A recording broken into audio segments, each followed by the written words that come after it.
Hello दोस्तों, मैं श्री नीलेश सोरानी।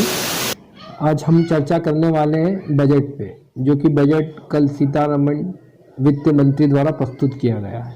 उसके अंतर्गत किसानों के संबंधित जो भी बातें बताई गई है, जानकारी दी गई है इस बजट से संबंधित, वो जानकारी मैं आपको आज इस महू उदय के माध्यम से आपके समक्ष प्रस्तुत कर रहा हूँ। अब देखा जाए तो सरकार जो है किसानों को लेके, हर सरकार की अपनी जवाबदारी रहती है, उसका निर्वाह करते हुए सीतारमण द्वारा ये कहा गया है कि सरकार खेती के लिए क्या क्या योजनाएं लाई गई है। सरकार खेती को एक हाईटेक बनाना चाहती है, ये मुख्य उद्देश्य रहा है, जिसके अंतर्गत सरकार ने किसान ड्रोन योजना को प्रारंभ किया है, जिसके अंतर्गत किसानों को ड्रोन को अवेलेबल किया जाएगा, यानी उन्हें मुहैया कराया जाएगा और उसके द्वारा, ड्रोन के द्वारा उनकी खेती पे नज़र रखी जाएगी। वो किसान द्वारा उस पर रसायन का छिड़काव किया जा सकता है, साथ ही ज़मीन की नपती भी इसके अंतर्गत की जा सकती है। तो किसान ड्रोन योजना को इसके अंतर्गत प्रारंभ किया गया है। अब दूसरी बात, इसके अंदर 2021-22 में एमएसपी जो है उसको लेके बहुत ही बड़ा मुद्दा था। एमएसपी को लेके सरकार द्वारा 1208 लाख करोड़ टन के गेहूं और धान की अनुमानित खरीदी की जाएगी, जिसके अंतर्गत एमएसपी का पूरा जो पैसा है वो किसानों के खाते में डायरेक्ट जमा किया जाएगा।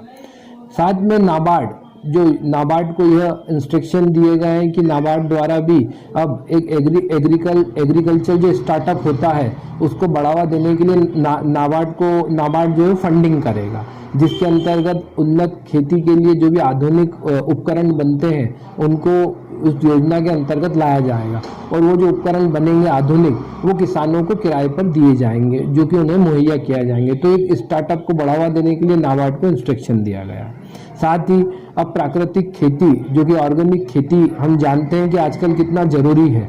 हम सभी ऑर्गेनिक खेती की तरफ सबका रुझान बढ़ता जा रहा है, तो गवर्नमेंट भी इस योजना लेके आई है। प्राकृतिक खेती को अब बढ़ावा दिया जाएगा, जिसके अंतर्गत रसायन का प्रयोग ना करते हुए जो भी खाद रहती है, ओरिजिनल खाद को, गोबर खाद को, उसको प्रोत्साहन किया जाएगा। जिसके अंतर्गत गवर्नमेंट ने गंगा के पास एक कॉरिडोर जो होता है 5-5 किलोमीटर के, उनको प्रथम फेज के अंतर्गत लाया गया है कि जिसके अंतर्गत उस फेज उनको लाया जाएगा, वहाँ पे उन्नत खेती की जाएगी जो कि प्राकृतिक खेती रहेगी। तो उसके अंतर्गत उनको फंडिंग भी अवेलेबल की जाएगी और ये उस योजना से संबंधित समझाया जाएगा, उन्नत बीज को प्रोवाइड किया जाएगा।